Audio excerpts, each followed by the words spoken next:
कर दिया कर दिया। हाँ हाँ। जी। हाँ कर दिया कर दिया। जी मोहन भाई। हाँ मोहन भाई। हाँ जी। हाँ हाँ जी। नमस्ते दोस्तों, मैं एक शराबी हूँ, मेरा नाम मोहन है। हाँ मोहन हाय भाई। मोहन भाई। Hi friends, hi friends. परमेश्वर कृपा है, अल्कोहलिक एनोनिमस के साथ है। मैं सोबर हूँ। एक्चुअल क्या है कि अभी जितने साल मेरे को अल्कोहलिक एनोनिमस में आने को हुए, तो मैं हमेशा पहली प्रार्थना पकड़ता हूँ। पहले प्रार्थना से आखिरी प्रार्थना तक अल्कोहलिक एनोनिमस की मीटिंग्स करना, ये अब मेरी आदत बन गई है। मेरे को मेरे को अ, मेरे को अभी कितने बार तो भी मैंने शेयरिंग किया, मगर मेरे को ऐसा याद रहा कि 9:30 बजे है। और जबकि मैं खाली पीली बैठा था, तो थोड़ा देर हुआ, नहीं तो मैं पहली प्रार्थना पकड़ता ही। तो अल्कोहलिक एनोनिमस में मुझे जब लाया गया था, तो मेरी बहुत दयनीय अवस्था थी, बहुत दयनीय अवस्था थी। और मौत मेरे को सामने दिखती थी। और मेरे को ऐसा लगता भी नहीं था कि मैं दारू से कभी दूर हो पाऊंगा। मेरे को ऐसा ही लगता था कि मेरे को दारू पीते पीते मरना है। मेरे को साइकियाट्रिस्ट के पास में परिवार के लोग लेके गए, और साइकियाट्रिस्ट के माध्यम से मेरे को जानकारी अल्कोहलिक एनोनिमस के बारे में प्राप्त हुई, और अल्कोहलिक एनोनिमस में मेरा आना चालू हुआ। तो मेरा जो मूड था, मेरी जो सोच थी, मेरी ये सोच थी कि मैं दारू से दूर रही रह रह नहीं मैं रह नहीं पाऊंगा, या दारू से दूरी मुझे मिल नहीं पाएंगी, और मेरे को दारू पीते पीते मरना, ये मेरी इतनी गहरी सोच बन गई थी जिसकी कोई हद नहीं। उसकी वजह भी थी। उसकी वजह वजह ऐसी थी कि अनगणित प्रयत्न शराब बंद करने के मैंने स्वयं ने किए थे। परिवारजनों ने अलग से किए थे। हितचिंतक भाई बहन है, ससुराल के लोग हैं, जो हितचिंतक जो लोग हैं, उन्होंने अलग से प्रयत्न किए थे। बावजूद इसके मेरी दारू बंद नहीं हो पाई। आखिरी का दौर तो ऐसा था, 24x7, और जीवन में कुछ करना है तो सिर्फ दारू पीना है। इसीलिए इसीलिए शायद मैं जिंदगी जी रहा, दारू पीने के लिए शायद मैं जिंदगी जी रहा था। और दारू पी के मरना है, यही मेरा एक इरादा था। तो मेरी सोच जो थी इतनी गहरी थी कि मेरी दारू बंद हो नहीं सकती, इतनी गहरी थी। और मेरी सोच तब ऐसी भी थी कि ईश्वर नाम की कोई चीज नहीं है। अगर ईश्वर नाम की कोई चीज रहती थी, तो इतने बुरे दिन मेरे हिस्से में आते नहीं थे। क्यों? उसकी वजह भी ऐसी थी कि माँ पिताजी धार्मिक थे, और ये सब जो भी मेरी दारू बंद करने के लिए किए जाते थे प्रयत्न, वो ईश्वर के माध्यम से किए जाते थे। तो मेरे को मेरी जो दयनीय अवस्था बनी, तो मैं उसके लिए दोषी ईश्वर को ठहराता था कि अगर वो रहता तो मेरे इतने बुरे हाल नहीं होते। ठीक है, आज मेरे को समझ में आता है कि वो दौर मेरे लिए, ये दौर देखने के लिए वो दौर जरूरी था। तो मेरी जो सोच थी, वो पूरी तरह स्वयं के प्रति, और जो जुड़ी हुई चीजें है, मेरी मानसिकता में जो भी जुड़ी हुई चीजें थी, वो टोटल मेरी नकारात्मक बन गई थी। तो अल्कोहलिक एनोनिमस की मीटिंग्स में आने के बाद में भी मैं दारू से दूर रह पाऊंगा, ऐसा मेरे को दूर दूर तक लगता नहीं था। तो अल्कोहलिक एनोनिमस में आने के उपरांत, ये मेरी सोच रहने की वजह से, मेरे को दारू से दूर रहने के लिए जो कर्म किए जाते हैं, दूर रहने के लिए जो मैंने प्रयत्न करना चाहिए, वो प्रयत्न मैं करता नहीं था। तो मैं सोचता हूँ कि ये जो मैं प्रयत्न करता नहीं था, और मेरी जो सोच थी, ये सबसे बड़ा हर्डल था मेरे को दारू से दूर रहने के लिए। मेरी स्वयं की निगेटिव सोच, ये सबसे बड़ा हर्डल था। Bring your body, mind automatically follow. तो ऐसी मेरी सोच रहने के बावजूद भी मैं अल्कोहलिक एनोनिमस की मीटिंग्स करना पड़ा मेरे को। एक्चुअल मेरे को मेरी घरवाली अल्कोहलिक एनोनिमस की मीटिंग्स में लेके जाती थी, वो एलानॉन की मीटिंग करती थी। उसका दिल रखने के लिए मैं अल्कोहलिक एनोनिमस की मीटिंग्स करता था, मगर मेरे को विश्वास नहीं था। अनुभव जब समान होते हैं, बात तभी समझ में आती है। और मेरे मीटिंग्स करते रहने की वजह से लोगों के शेयरिंग के माध्यम से मेरे अंदर कितनी भी निगेटिविटी हो, निगेटिविटी का कितना भी बड़ा हर्डल मेरे मेरे मन में हो, मेरे स्वभाव में हो, अल्कोहलिक एनोनिमस काम करता है। लोगों के शेयरिंग्स काम करते हैं, उसके अंतर्गत मेरे को मेरा आइडेंटिफिकेशन प्राप्त होते चले गया। सबसे पहले दो चीजें तो मेरे ध्यान में, अब डिसीज मेरे को समझ में नहीं आ रहा था, मगर दो चीजें मेरे ध्यान में आ गई। पहली चीज थी कि शराब का पहला ही घूंट मेरे लिए घातक है। लोग अपनी दास्तान उनके अनुभव के माध्यम से शेयर करते थे और मेरे को समझ में आता था कि शराब का पहला ही घूंट मेरे लिए घातक। दूसरी बात, लोग शेयरिंग करते थे, once an alcoholic always an alcoholic, एक बार का शराबी हर बार का शराबी। और मेरे भूतकाल के अनुभव के माध्यम से मेरे को ये समझ में आता था कि मैंने कई बार दारू बंद करी थी। आखिरी के 2-2.5 साल तो मैं 24/7 पीता था, मगर उसके पहले कई बार दारू बंद करी थी। मगर दोबारा जब मैं दारू चालू करता था और सोच मेरी दारू पीने की नियंत्रण में रहती थी, जैसे 100 में से 90 लोग नियंत्रण में दारू पीते हैं, ऐसी मेरी सोच रहती थी। मगर बावजूद इसके महीना 2 महीने जो भी 4 महीने जो भी शराब से दूरी मेरे को प्राप्त है, वो 2-4 दिन में उसी हालत में मैं पहुंच जाता था जिस हालत में 2-4 महीने पहले मैं था। तो सबसे पहला तो हर्डल अल्कोहलिक एनोनिमस में आने के बाद में मेरी निगेटिविटी अपने विचारों में मैंने जो तय की, बड़ा अच्छा कैरेक्टर डिफेक्ट के बारे में बिग बुक में लिखा हुआ है कि हमारा सेल्फ सेंटर्डनेस ये हमारी मूल समस्या है। मेरा आत्म केंद्रितपना ये मेरी मूल समस्या है। और मेरे आत्म केंद्रितपना की मैंने जो परिभाषा करी है, मैंने अपने विचारों से अपने लिए खुद की एक दुनिया बना ली है और उस दुनिया से मैं बाहर जाना नहीं चाहता, उस दुनिया से मैं बाहर निकलना नहीं चाहता। और मेरे विचारों की जो दुनिया है उसके अंदर किसी ने दखल अंदाजी की, वो भी मेरे को पसंद नहीं। तो मैं जैसा जैसा अल्कोहलिक एनोनिमस में आते रहा, लोगों की शेयरिंग मेरे कानों पे गिरती रही और धीरे धीरे मेरा विवेक जागृत होना चालू। तो ये नकारात्मकता जो मेरे लिए हर्डल था, धीरे धीरे ये दूर होते रहा। दूसरे मेरे नेचर का जो सबसे बड़ा हर्डल था कि हमेशा जिंदगी में मैंने कंपैरिजन करना ही सीखा है, हमेशा कंपैरिजन करना सीखा है। दारू पीता था तब भी मैं कंपैरिजन करता था, अल्कोहलिक एनोनिमस में आने के बाद में भी कंपैरिजन मेरा चलता था। अल्कोहलिक एनोनिमस में आने के उपरांत 2-4 शेयरिंग मैंने ऐसे सुने थे, अभी उतना माहौल दिखता नहीं जितना रॉक बॉटम तय करके अल्कोहलिक एनोनिमस में उस वक्त लोग आते थे और उनकी शेयरिंग जो सुनते थे तो रोंगटे खड़े हो जाते थे। तो मैं 2-4 शेयरिंग सुनता था तो मेरे को ऐसा लगता था, अरे बाप रे, क्या पीने वाले हैं और किस तरीके से पीते हैं।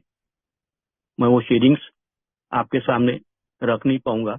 वो शेयरिंग्स इतनी 2-4 प्राथमिक दिनों में एकदम स्टार्टिंग में 2-4 शेयरिंग ऐसी मिली कि मैं ये सोचने लगा कि ऐसी तो मैं जिंदगी में कभी दारू पी नहीं सकता जिस कदर इन्होंने दारू पी है।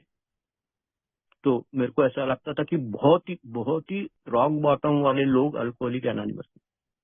तो मैं तुलना करता था कि मैं तुलना जब मैं करता हूँ, वो भूतकाल में रहो अल्कोहलिक एनोनिमस आने के उपरांत, तो तुलना में जब करता था तो मैं अपने आप को उनसे ज्यादा बेटर स्थिति में अपने को देखने की कोशिश करता था, अपने आप को मानता था कि मैं बेटर स्थिति में हूँ।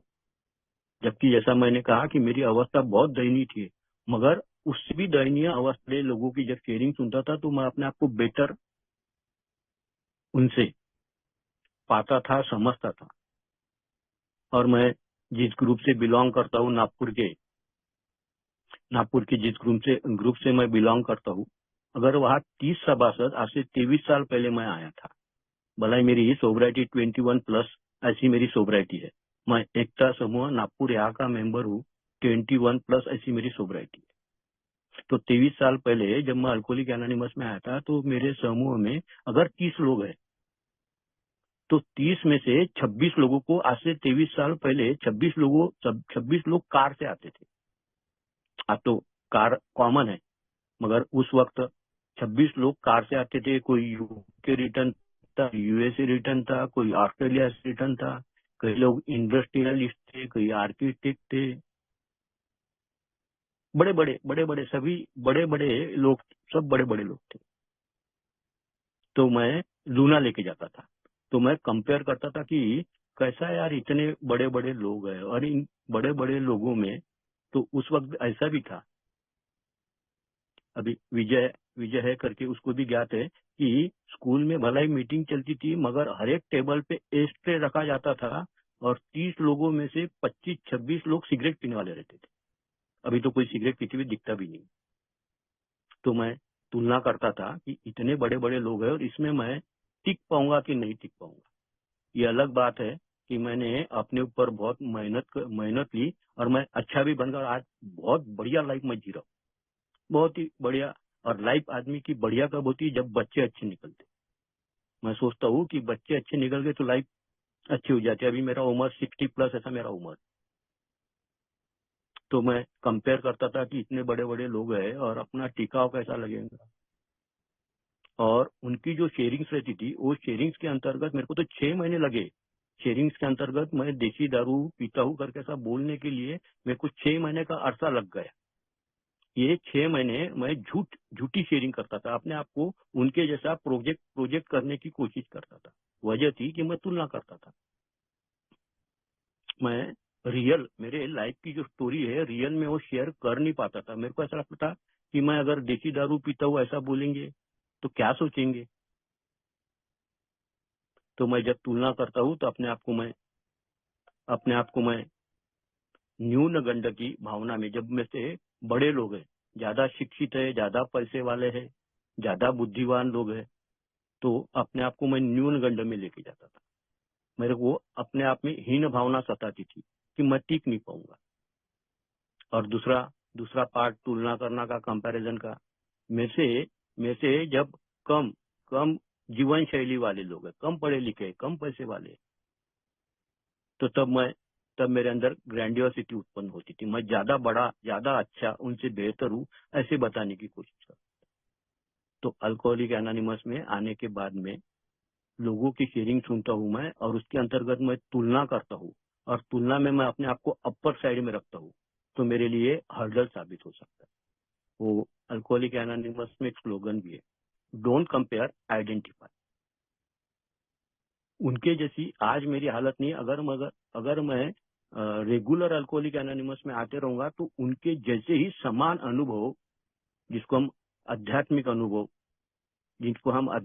बोलते हैं, वो आध्यात्मिक अनुभव मेरे को प्राप्त होते। और धीरे धीरे मेरे को वो कंपैरिजन जो था बड़े है, तो उन्होंने जो प्रेम दिया वो उसके अंतर्गत वो तुलना करने का भाव मेरे से निकल गया। तो अल्कोहलिक एनोनिमस में आने के उपरांत मैं बेटर स्थिति में हूँ। ऐसा अगर मेरी सोच है तो वो मेरे लिए हर्डल साबित हो सकती है।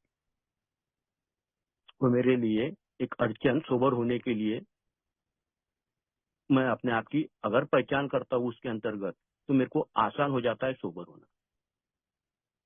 तीसरी बात मैं देखता हूँ, अगर मेरा मूड अगर मगर के चक्कर में है, अगर मगर ऐसी मेरी सोच है। एक अनुभव, मैं जिस गांव से था वहां अल्कोहलिक एनोनिमस स्थापन करने के लिए मैं प्रयत्न करता था। वहाँ एक अल्कोहलिक जो रिक्शा चलाता था, और साहूकार के पास में उसका रिक्शा उसने कहान रख दिया था। तो वो बोलता था कि अगर तुम मेरा रिक्शा छुड़वा देंगे तो तुम जो बोलते हो वैसा मैं करूंगा। अगर तुम मेरा रिक्शा छुड़ा देंगे तो मैं तुम जैसा बोलते हो वैसा मैं करूंगा। मगर अल्कोहलिक एनोनिमस के माध्यम से मैंने ऐसा सुना था कि ऐसे किसी की हम मदद नहीं कर सकते, जबकि मेरे को आज बुरा लगता है कि मैंने उसको मदद करनी चाहिए थी। साल डेढ़ में, फिर बाद में वो मर गया, मेरा बचपन का जिगरी दोस्त था। तो अल्कोहलिक एनोनिमस में बहुत सारे सभासद, अगर तुम ऐसा करेंगे, मेरी जो बीवी वापस गई है उसको अगर तुम लाके देंगे या उसको समझाएंगे और लाके देंगे घर में, अगर ऐसा कुछ कर सकते हैं तो तुम बोलते हो ऐसा करें। एक जने को मैं मैसेज देता था, मैसेज दिया, 15 दिन वगैरह वो सोबर रहा, 15 दिन सोबर रहा, और उसके बाद में उसने लगातार सुबह सुबह सुबह में, दोपहर में, शाम में मेरे को लगातार फोन करता था। मेरे को इतना परेशानी हुआ, इतना परेशानी हुआ, मैं इतना परेशान हुआ कि मारपीट तक बात चली गई। वो बोलता था कि मेरी घरवाली मेरे को छोड़ के गई है और ऐसे ऐसे गांव में है।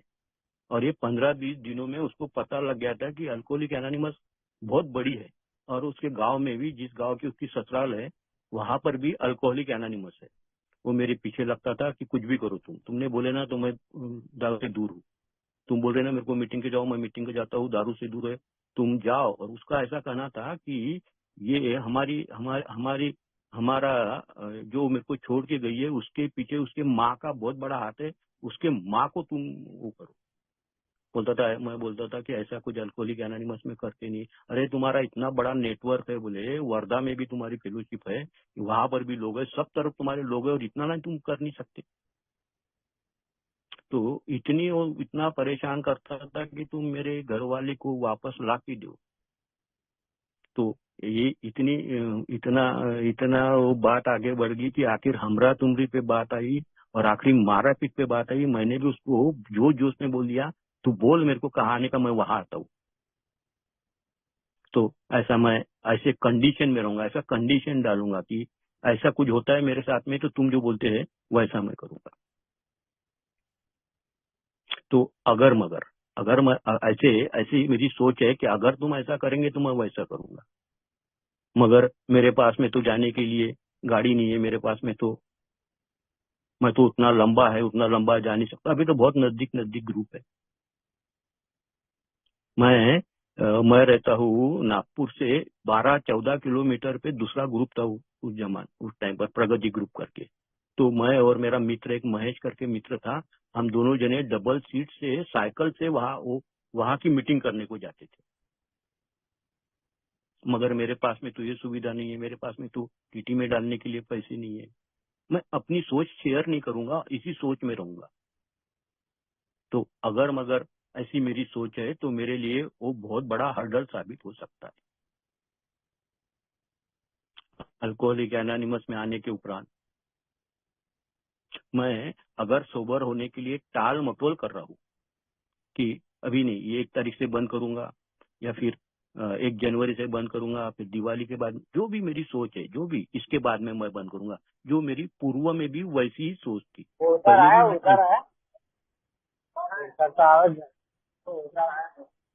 मनीष, आपका थोड़ा सा माइक बंद करो ना मनीष।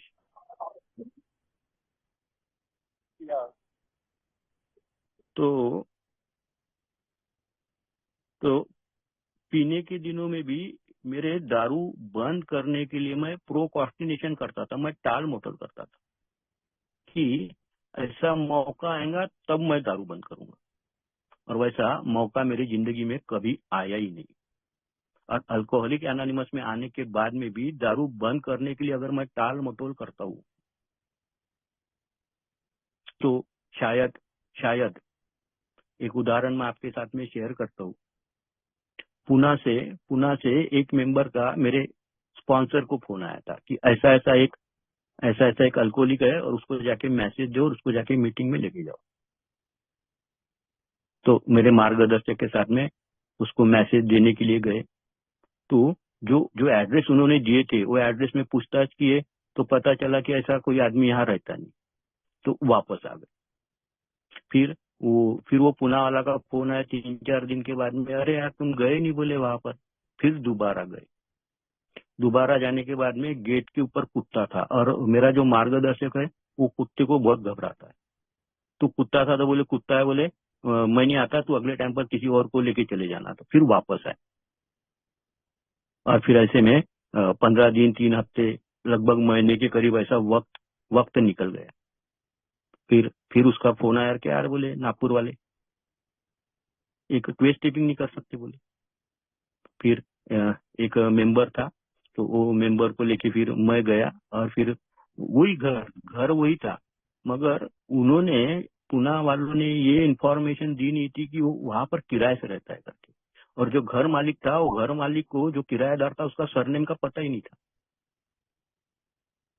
तो ऐसे में महीना निकल गया, और जब हम तीसरी बार गए तो फिर वो पता चला कि अरे यार तुम आए बोले 2 बार, मगर उसका सरनेम मेरे को पता नहीं था और उसका मृत्यु हो गया था। तो मेरे लिए भी, और ऐसा मैं कैरिंग द मैसेज करता हुए, कैरिंग द मैसेज के लिए भी टाल मोटल अपने आप में एक बहुत बड़ा हर्डल है। मैं किसी किसी ऐसा ऑकेजन कोई आए तो ऑकेजन से मैं दारू बंद करूंगा, तो ये भी मेरे लिए बहुत बड़ा हर्डल साबित हो सकता है। एक स्लोगन है अल्कोहलिक एनोनिमस में, रम रमा रमी। अभी रम मेरे जीवन में नहीं है, अब दारू मेरे जीवन में, मगर रमा और रमी, जिसको हम इजी मनी सट्टा जुआ है, शेयर मार्केट है, वैसी भी मेरे को कोई अधिकार नहीं है शेयर मार्केट के बारे में बोलने का। मगर ऐसा इजी मनी बगैर मेहनत के, ऐसे इजी मनी मेरे को कुछ प्राप्त होता है, और उसको प्राप्त करने के लिए ऐसे कुछ मैं खेल खेलना चालू करता हूँ। अनुभव मेरा खुद का यह है, मैंने भी सट्टा जुआ खेला है। हमारा तो पारिवारिक शेयर का वो था, शेयर मार्केट का हमारा वो कैफे था। तो मैंने भी सट्टा जुआ खेला और मेरा ये अनुभव रहा है कि कोई भी गलत चीज पहले पहले वो गलत चीज में मजा आता है। मैं अगर इजी मनी के चक्कर में गिरता हूँ तो पहले पहले मेरे को पैसे मिलते हैं, मैं खुश होता हूँ, दारू पीता हूँ, और फिर पैसे जाना चालू होते, जो मिले हुए हैं वो भी जाते और फिर जेब के भी जाते, तब मैं दुखी होता हूँ, तब भी मैं दारू पीता हूँ। तो दारू पीने की संभावना बनती है इजी मनी कमाने के चक्कर में। मैंने मैंने ऐसे एक दो मेंबर्स के साथ में भी ताल्लुकात रहे। बिग बुक में बहुत सुंदर उसके बारे में लिखा हुआ है कि एक अल्कोहलिक शराब से दूर हो जाने के बाद में 2 मार्ग से आगे बढ़ता है। रिकवरी उसको जो समझती है, वो बोलते हैं कि शराब से दूर होने के बाद में एक अल्कोहलिक जो रिकवरी समझता है वो आर्थिक लेवल की, और वो जो कुछ भी बैकलॉग है, जितना भी पैसा बर्बाद हुआ है, जो मैं पीछे छूट गया दुनियादारी में, तो वो जो मैं पीछे छूट गया वो कवर करने के लिए मैं आर्थिक लेवल पर या पैसों के पीछे मैं भागता हूँ। एक शराबी शराब से दूर होने के बाद में पैसों के पीछे भागता है, वो मेरे लिए डेंजर साबित हो सकता है। दूसरा बोलता है बिल डब्ल्यू कि शराबी शराब से दूर होने के बाद में अल्कोहलिक एनोनिमस में बेतहाशा भागता है, एक इधर बेतहाशा भागता है, एक इधर बेतहाशा भागता है। और फिर वो बिल डब्ल्यू बोलता भी है कि जो अल्कोहलिक एनोनिमस में भाग रहा है, देर सवेर उसको अपना खुद का संतुलन किस तरीके से बनाने का है ये ज्ञात हो जाएगा, देर सवेर वो जगहों पर आ जाएगा। मगर जो पैसों की शरीयत में आगे बढ़ रहा है और आध्यात्मिकता के बगैर पैसों की शरीयत में आगे बढ़ रहा है, तो डेंजर जोन में। तो उसे चैप्टर है बी बुक में, फैमिली आफ्टरवर्ड, उसके अंदर बहुत सुंदर उन्होंने लिखे हुए कि फिर परिवार के लोग बोलते हैं कि पहले भी वक्त नहीं देते, वक्त नहीं दे रहे हो। उससे उसको लगता है कि पैसा कमाना ही सब कुछ है, तो उससे परिवार दुखी होता है। और फिर जो पारिवारिक रिकंस्ट्रक्शन है, वो पारिवारिक रिकंस्ट्रक्शन होता नहीं, फिर घर में दो बातें वो चलते रहते, माहौल खराब रहता है। बगैर दारू के भी घर का माहौल खराब रहता है। तो इजी मनी मेरे लिए एक हर्डल हो सकता है। पैसों के पीछे भागना, और पैसों के पीछे भागना, तो मेरी भावनिक स्थिति उतनी स्ट्रांग नहीं है, तो मेरे लिए वो नुकसानदेह साबित हो सकती है। दूसरी बात, रमा। हम जब चौथी पायरी करते हैं तो चौथे पायरी में हम लैंगिकता के बारे में लिखते हैं। और बिग बुक को अगर रेफर किया जाए तो बिग बुक को रेफर करने के बाद में ये मेरे जैसे आदमी को पता लगा कि किसी को खुन्नस का ज्यादा प्रमाण रह सकता है, कोई आदमी ज्यादा खुनसी रह सकता है, कोई ज्यादा डरपोक रह सकता है, तो किसी को लैंगिकता का ज्यादा प्रॉब्लम हो सकता है। मैं सोब्राइटी में अगर परस्त्री के बारे में सोच रहा हूँ या रिलेशन बना रहा हूँ, तो ये भी मेरे लिए हर्डल्स हो सकता है। मेरा खुद का अनुभव है। मैं सोब्राइटी के 14-15 साल की मेरी सोब्राइटी रही होगी, जबकि मैंने अल्कोहलिक एनोनिमस का 12 पारियों का कार्यक्रम एक बार मैं कर चुका था। तो एक कलीग थी, तो कलीग के साथ में एक्चुअल मेरी फितरत ऐसी है कि मेरा बैक ऑफ माइंड कुछ चलते रहता है, और मैं बताता ऐसा था कि मैं बहुत शरीफ आदमी हूँ, ऐसा मैं बताता था। और एक आधी बार विश्वास भी मेरे ऊपर किया जाता कि मैं शरीफ आदमी, ऐसा बताता हूँ मैं, और उस तरीके से मैं आचरण भी रखता हूँ, मगर बैक ऑफ माइंड मेरा वो चलते रहता है। तो मैंने ये देखा है कि मेरे को उस चक्रव्यूह में जाना आता है, मगर वहां से मैं निकल नहीं सकता वापस। गले पड़ जाती है बात गले पड़ गई तो मेरे लिए बहुत बड़ी मुसीबत बन जाती। मेरा मन कहीं लगता नहीं, कैसे निकलूं बाहर। कई लोग बाहर निकलने के लिए धड़पड़ करते हैं, और कई लोग उसमें आनंद ढूंढने की कोशिश करते हैं, मगर वो टेम्पररी है। अगर सोब्राइटी में भी अगर परस्त्री गमन का मेरा शौक बना रहा, तो ये भी मेरे सोब्राइटी के लिए बहुत बड़ा हर्डल साबित हो सकता है। तो मेरे लिए व्यर्थ है, मेरे लिए तो दोनों चीजें व्यर्थ है, रमा और रमी, ये दोनों चीजें मेरे लिए व्यर्थ है। ये मेरे लिए धोखादायक है सोब्राइटी में। मैं मेंटली उतना स्ट्रांग नहीं हूँ, मैं करने की कोशिश करता हूँ और मैं फंस जाता हूँ। फंसने के बाद में मैं बहुत छटपटाता हूँ बाहर निकलने के लिए। तो मेरे लिए वो व्यर्थ है, ऐसा मेरे को समझा।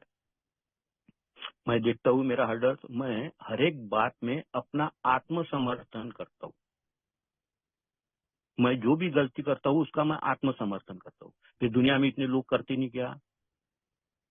कई लोग तो करते हैं, कई लोग तो साहूकारी भी करते हैं, कई लोग तो ऐसे धंधे करते हैं। तो मैं जो गलत सोच रहा हूँ, गलत बोल रहा हूँ या गलत कर रहा हूँ, उसका मैं आत्मसमर्थन भी करता हूँ। मैं अपनी गलती मान्य करने के लिए तैयार नहीं होता। ये आत्मसमर्थन भी मेरे लिए बहुत बड़ा हर्डल मेरे सोब्राइटी के लिए हो सकता है, जिससे मेरी सुधारना रुक जाती। एक शब्द आता है अल्कोहलिक एनोनिमस में, आत्मसंतुष्टि।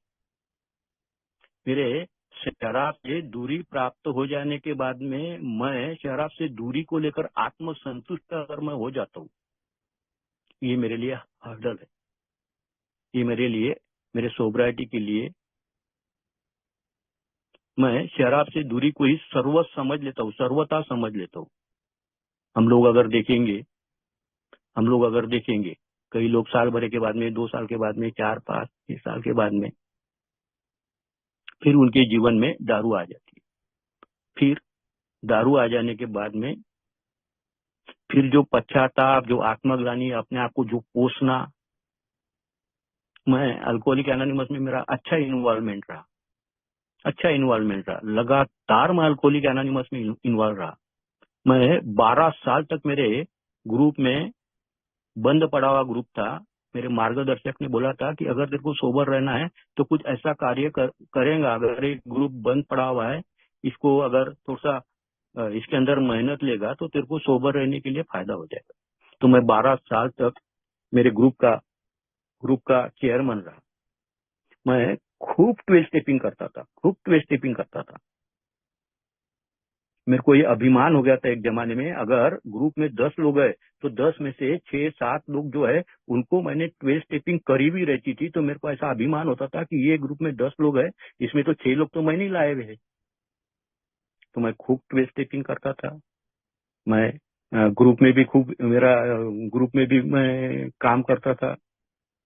मैं पब्लिक अवेयरनेस चेयरमैन का भी काम करता था। मैं इंटरग्रुप चेयरमैन का भी काम करता था। तो मेरा इन्वॉल्वमेंट काफी अच्छा था। काफी इन्वॉल्वमेंट अल्कोहलिक एनोनिमस में मेरा रहा। उसका मेरे को बहुत फायदा हुआ मेरे सोब्राइटी के लिए। बहुत सारी बातें सीखने को मिली। बहुत सारी बातें सीखने के मिली। ये सीखने को जो मिली, मेरे खुद के बारे में सीखने को मिली। मैं किस गलत फहमी में जी रहा था, मैं किस भ्रम में जी रहा था, और हकीकत क्या है मेरे को समझने में बहुत बड़ा फायदा हुआ। तो शब्द आता है आत्मसंतुष्टता।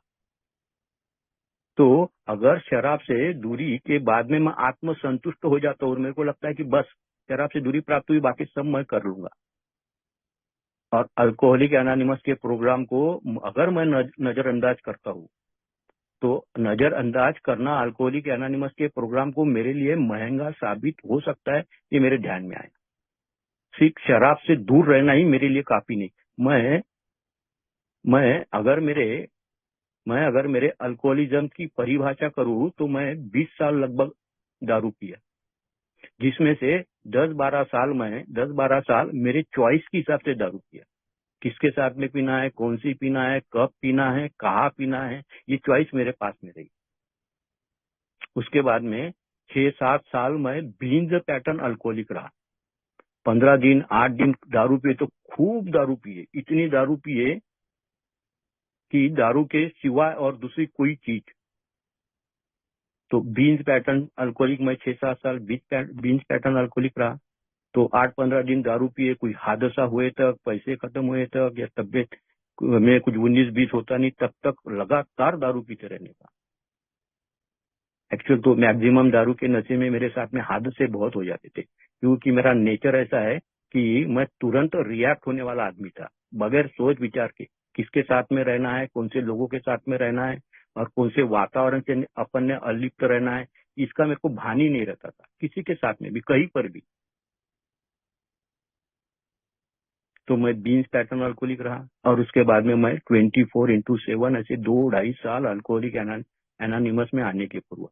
तो ये बीन्स पैटर्न अल्कोहलिक, इसके पीछे का मेरे को डॉक्टर, एक साइकियाट्रिस्ट के साथ में बात करते टाइम पर मैंने जब उनको अपनी कहानी बताई, तो उन्होंने मेरे बारे में बताया कि तुम सेकेंडरी अल्कोहलिक हो। उन्होंने मायने भी मेरे को बताया सेकेंडरी अल्कोहलिक के। दारू बाद में है, तुम्हारा जो नेचर है, तुम्हारी जो सोच है, तुम्हारे जो दोष तुम्हारे अंदर है, वो दोष तुमको दारू पीने के लिए मजबूर करते हैं, और करके तुम ये बीन्स पैटर्न की जो दारू पिए, ये तुम्हारे दोषों ने तुमको दारू पिलाई। अगर मैं दारू से दूर हो गया और मैं आत्मसंतुष्ट हो गया कि अब सब ठीक ठाक मैं कर लूंगा, तो ये जो मेरे दोष है, ये दोष डॉक्टर सिल्कवर्थ जो बोलते हैं कि दारू दोबारा जब मैं पीने जाता हूँ, तो उसके पहले की जो मेरी मानसिक अवस्था रहती है, वो मानसिक अवस्था कारणीभूत रहती है मेरे को दारू पिलाने के लिए या दारू पीने के लिए। बगैर दारू के मैं अब मेरा गुजारा नहीं है, ऐसी जो मेरी मानसिकता बनती है, तो उसके पीछे मेरे जो चरित्र के दोष है, मेरी जो सोच है, मेरा जो मूड स्विंगिंग होते रहता है, ये दोषों की वजह से। तो डॉक्टर सिल को बोलते हैं कि अस्वस्थ मन मेरे को दारू ही पिलाने वाला है। डॉक्टर सिल्कवर्थ बोलता है कि मैं तुलना करता हूँ, तुलना में मैं असमाधानी रहता हूँ, तो ये असमाधान सतत मेरे साथ में काम करते रहा, तो ये असमाधान भी मेरे को दारू के तरफ ही लेके जाने वाला है। अब मैं दारू से कितने दिन से दूर हो, ये मायने नहीं रखता। अब मायने रखता है कि मेरा मूड जो है, मेरे जो दोष है, ये मायने रखता है कि वो कितने दिन तक मैं अस्वस्थता को झेल सकता हूँ, कितने दिन तक मैं असमाधानी रह सकता हूँ, कितने वक्त तक रह सकता हूँ। मेरे को मेरा जो चिड़चिड़ापन है स्वयं के प्रति, लोगों की मैं बात नहीं कर सकता। मेरा स्वयं के प्रति जो चिड़चिड़ापन है, जो मुझे चाहिए था, जो मेरी अपेक्षा थी, वो अपेक्षाओं की पूर्ति न होने की वजह से मैं अपने आप पर ही चिढ़ता था। मैं दारू भी जब पीता था, तो मैं कोरी दारू पी जाता था। अपने आप के प्रति एक नफरत, अपने आप के प्रति एक चीड़। तो ये चिड़चिड़ापन, ये अस्वस्थता या असमाधानी प्रवृत्ति, मैं कितने दिन दारू से दूर हूँ, वो बात निराली है। और एक बिग बुक में सुंदर वाक्य आता है कि नाराजगी मुझे दारू पिला सकती है। मैं अपने आप से सतत नाराज, मेरे इर्द गिर्द जो लोग जुड़े हुए हैं, उनसे हमेशा मेरा शिकायती स्वभाव। तो मेरे को आत्मसंतुष्ट दारू से दूर रहने के बाद में मैं आत्म संतुष्ट हो जाऊंगा और मैं रुक जाऊंगा, तो मेरे लिए वो डेंजर साबित हो सकता है, मेरे सोबराइटी के लिए वो हर्डल साबित हो सकता है। तो मैं दारू के दूरी पर रुक नहीं सकता, क्योंकि मैं हूँ सेकेंडरी अल्कोहलिक। मेरा स्वभाव मेरे को दारू पिलाता है। मेरी जो नेचुरल इंस्टिंक्ट जो है, जिसका विकृतीकरण मैंने अपने आप से मर्यादा के बाहर जाकर उसका जो विकृतीकरण किया हुआ है, उसकी वजह से जो मेरी सोच बनी हुई है, वो सोच मेरे को दारू पिला सकती है। मेरे को अनिवार्य क्या, मेरे लिए अत्यावश्यक है मेरे अपने आप पर काम करना। दुनिया क्या करती है वो दुनिया जाने। अल्कोहलिक एनोनिमस में बोला भी जाता है कि मैं ही डॉक्टर हूँ और मैं ही पेशेंट हूँ। जब मैं ही डॉक्टर हूँ और मैं ही पेशेंट हूँ, तो इसका अर्थ ही मुझे अपने आप पर ही काम करना है। कौन क्या कैसे कहाँ पर क्यों कर रहे हैं, उससे मेरे को कोई लेन देन। मेरा एक बहुत बढ़िया अल्कोहलिक एनोनिमस का मित्र बोलता था, जो मेरे को कायम स्वरूपी हरदम के लिए मेरे को याद रहेगी वो बात, कि अल्कोहलिक एनोनिमस में मैं मेरे लिए जाता हूँ, मेरे सुधारना के लिए जाता हूँ। मैं किसी और को सुधारने के लिए नहीं जाता। हाँ, वो मेरे माध्यम से किसी को कुछ फायदा हो जाता है तो वो निराली बात है, वो ईश्वर का काम है। तो मैं मेरे सुधारना के लिए जाता हूँ। तो आत्म संतुष्टि मेरे लिए हर्डल साबित हो सकती है। मैं मैं मैं मैं कभी भी अभी 21+ ऐसी मेरी सोबरिटी है, मगर कभी भी मैं किसी भी निंदा नालस्ती में कभी नहीं रहा। गॉसिपिंग का हिस्सा मैं कभी भी नहीं रहा। वो पता नहीं क्यों मुझे वो जमा नहीं बोलो या मेरे को पसंद नहीं आया, वो अलग बात है। मगर वो निंदा नालस्ती का मैं हिस्सा कभी नहीं बना, मैं गॉसिपिंग का हिस्सा कभी नहीं बना। और उसके बारे में जो सोच मेरी बनी, वो इस प्रकार से थी कि ऑलरेडी मैं मेरे अंदर काफी सारे दोष है, काफी सारे। मैं बहुत आलसी किस्म का आदमी हूँ। मैं बहुत झूठ फरे बेईमानी वाला आदमी हूँ। ऑलरेडी मेरे अंदर बहुत दोष है। अगर मैं लोगों के दोषों की चर्चा करते बैठूंगा, तो जो दोष पहले ही मेरे पास में है और जो नहीं है, तो लोगों के दोषों की चर्चा करते करते वो नए दोष भी अपने आप में मैं उत्पन्न करूंगा। तो निंदा नालस्ती में मैं अपने आप का विकास, खुद का आध्यात्मिक विकास, इसको ब्रेक लगाता हूँ। ये मेरे ध्यान में आया कि आध्यात्मिक विकास की जो भाषा अल्कोहलिक एनोनिमस बोलती है, मैं अगर निंदा नालस्ती में रहा, मैं अगर गॉसिपिंग का हिस्सा बना, तो मैं रास्ता भटक जाता हूँ। अल्कोहलिक एनोनिमस का जो रास्ता है, उस रास्ते से मैं भटक के, मेरे को ये चीज बहुत अच्छी लगती है।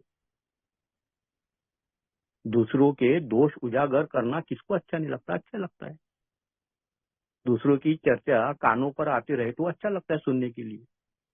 मेरे स्वयं के प्रति कोई अगर ऐसी चर्चा करता है और मेरे कानों पे आती है, तो मेरे को कितना दुख होता है। मैं अभी तीसरी बार चौथी पायरी पे मैं काम करता था, हो गया। तो चौथी पायरी पे काम करता था, तो मैं हार्म्स के बारे में इन्वेंटरी लिखता था। तो हार्म्स के बारे में इन्वेंटरी में मेरे बीवी का नाम आता था, और वो उसके पीछे का रीजन आता था कि मेरे गलतियों को दिखाना, मेरे गलतियों को दिखा दिए कि ये ठीक नहीं है, तुम्हारा ये ठीक नहीं है। तो मेरे गलतियों को अगर कोई दिखाता है, तो उसका मेरे को गुस्सा आता है और मैं उसकी भावनाओं को दिखाने की कोशिश करता हूँ। अगर मेरी कोई गलती दिखाता है, तो मैं लोगों की गलती दिखाता फिरता हूँ, वो बात निराली है। मुझे मेरी गलती दिखाने के बाद में मेरे को रोष उत्पन्न होता है, मेरे अंदर क्रोध उत्पन्न होता है। तो मेरे लिए ये हर्डल साबित हो सकता है, मेरे आध्यात्मिक स्वयं के विकास के लिए निंदा नालस्ती, और फिर रममान हो जाता है। मेरा क्या है, मेरा खुद का स्वभाव का जब मैं संशोधन करता हूँ, तो मेरे को पता चलता है कि मेरे को अच्छी बातों में, अच्छी राह में, अच्छे मित्रों में, अच्छे वातावरण में ज्यादा मेरा मन नहीं लगता। ज्यादा देर मैं वहां रुक नहीं पाता। मेरे को सुबेरे बोलो प्रार्थना करने के लिए, प्रार्थना करने के बाद में अगरबत्ती 1 घंटा तक अगरबत्ती लगा के जरा चिंतन मनन कर, जरा ध्यान कर, तो मैं 1 घंटा मेरा मन ही नहीं करता, मैं रुक ही नहीं, 10 मिनट में उठ जाता हूँ मैं। मेरे को ऊब आ जाती है जल्दी, अच्छे वातावरण में, अच्छे मित्रों में, अच्छी बातों में। हाँ, वही अगर उसके विपरीत वातावरण रहा तो वहां घंटों बैठता हूँ, घंटों मेरे को उसमें मजा आती है। कैसे घंटे घंटे निकल जाते हैं पता नहीं। मैं एक गांव में अल्कोहलिक एनोनिमस का काम करता था, और साल भर के बाद में मेरे को ऐसा नजर आया कि 8 बजे 8:30 बजे मीटिंग हो जाने के बाद में 12, 1, 2 बजे तक लोग बाहर ही बैठे रहते। मीटिंग हो जाने के बाद में वो ये ऐसी चर्चाओं में ऐसा उसने किया, वैसा उसने किया, वो ग्रुप ऐसा ऐसा, तो 12, 1 बजे तक तो मेरे को ये ऐसा लगता था कि 12, 1 बजे तक बैठते हैं, फिर घर के लोग कुछ बोलते क्यों नहीं? रोज रोज का, एक आधी दिन ठीक है, रोज रोज का, रोज रोज अगर मैं ऐसी निंदा नालस्ती में रहूंगा तो मेरा आध्यात्मिक विकास के लिए बहुत बड़ा हर्डल्स मैं अपने लिए, खुद के लिए खुद ही निर्माण करता हूँ। बहुत बार ऐसा भी होता था, हम है नागपुर के रहवासी, और नागपुर में सावजी का बहुत चलन है, हफ्ते में 2-3 बार सावजी खाने को जाए। और अपन ने अगर मटन खा लिए, बाहर जाके सावजी में मटन खा लिए, तो ध्यान में, मन में ये बात आती ही नहीं कि घर के लिए भी मैंने लाना चाहिए, क्योंकि मेरा तो पेट भरा है, मेरे को तो घर वालों की फिर फिक्र होती ही नहीं।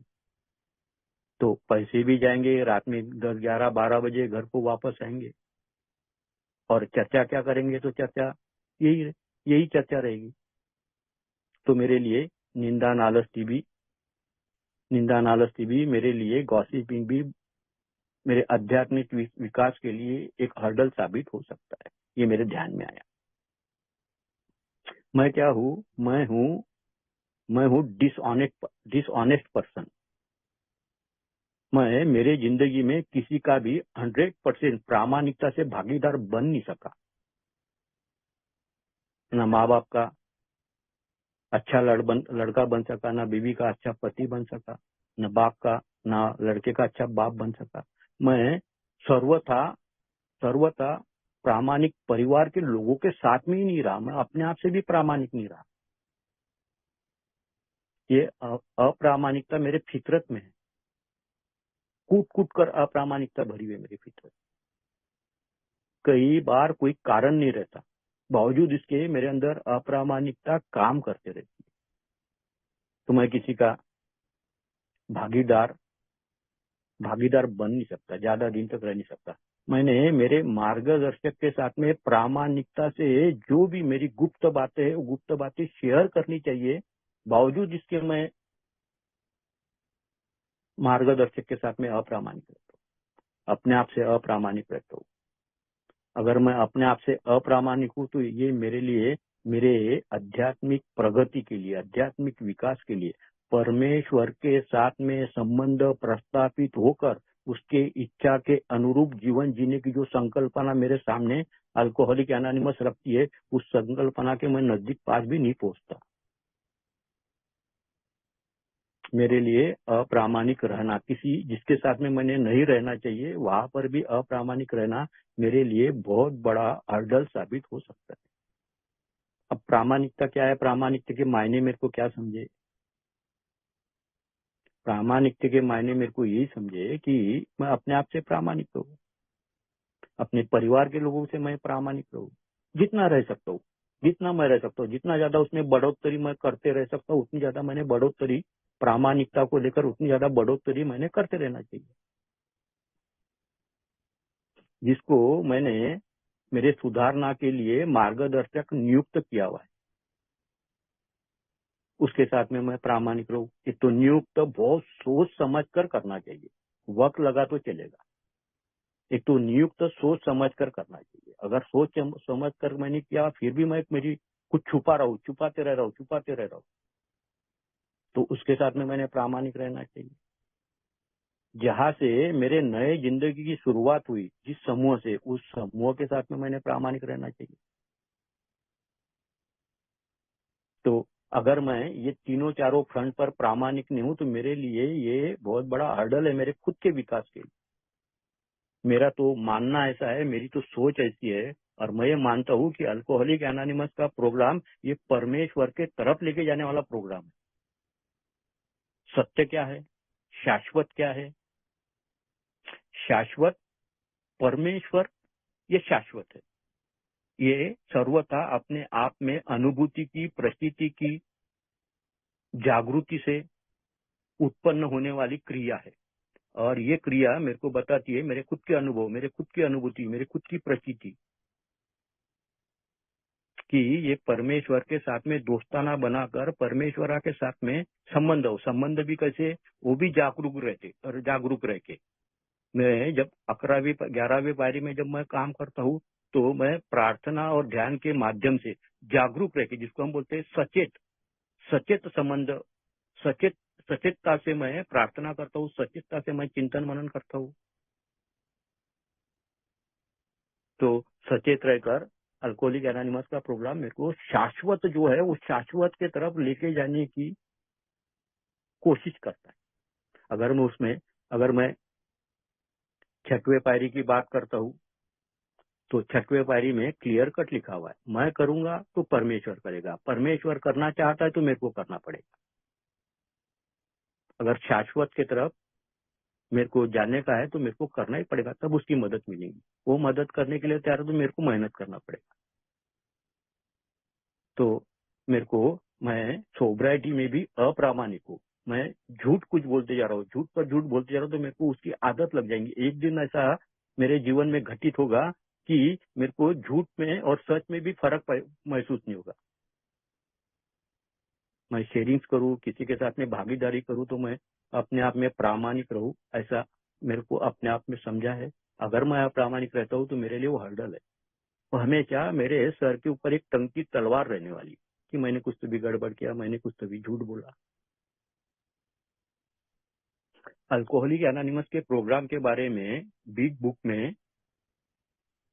में वी एग्नोस्टिक, इस चैप्टर में, शायद उसी में वी एग्नोस्टिक, हम अज्ञेयवादी, इस चैप्टर में लिखा हुआ है कि हमने स्टार्टिंग से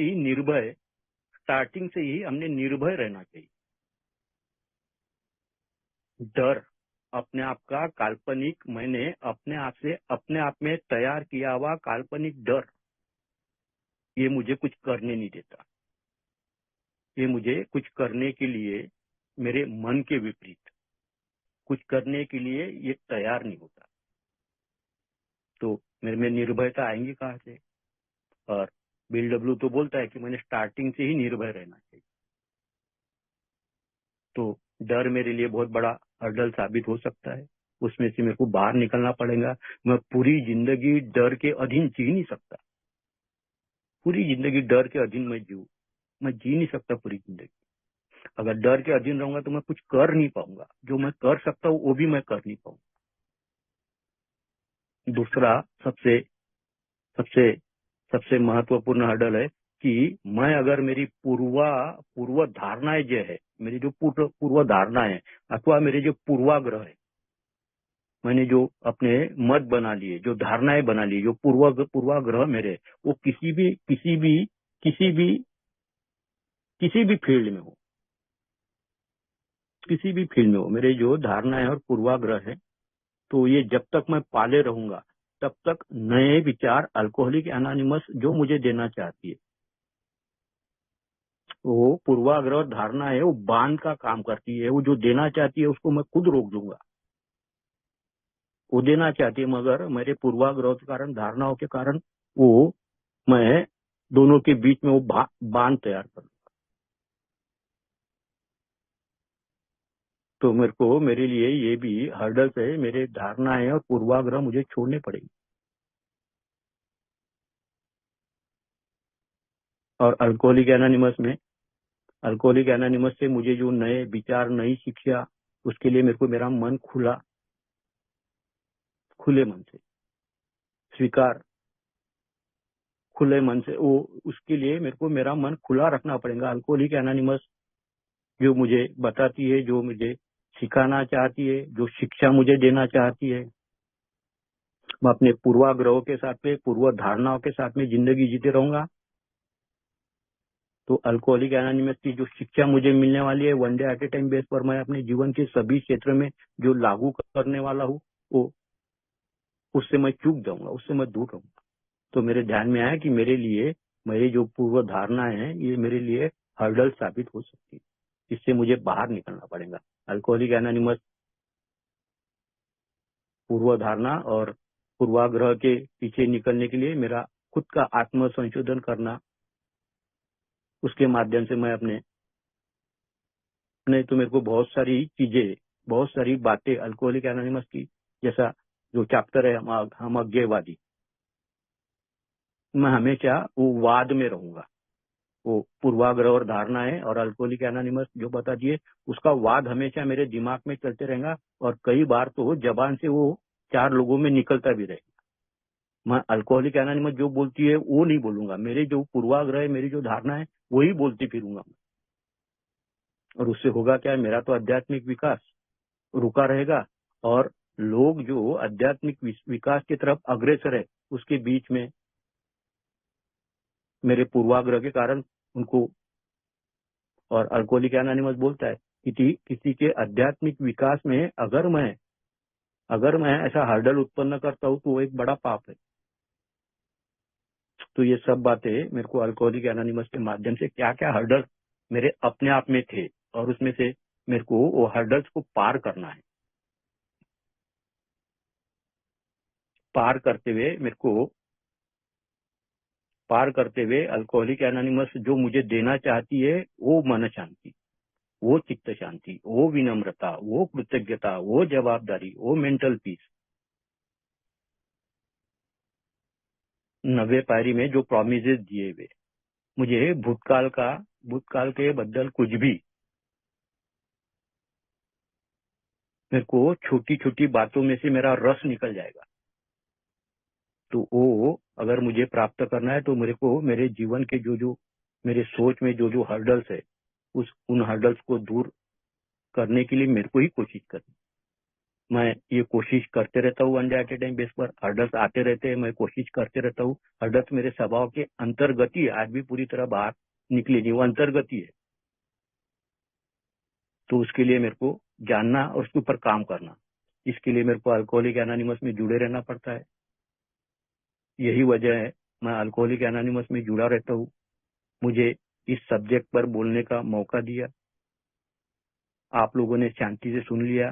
मैंने मौका देने वालों का और सुनने वालों का, दोनों का धन्यवाद अदा करना है। दोनों का मैं धन्यवाद अदा करता हूँ। धन्यवाद।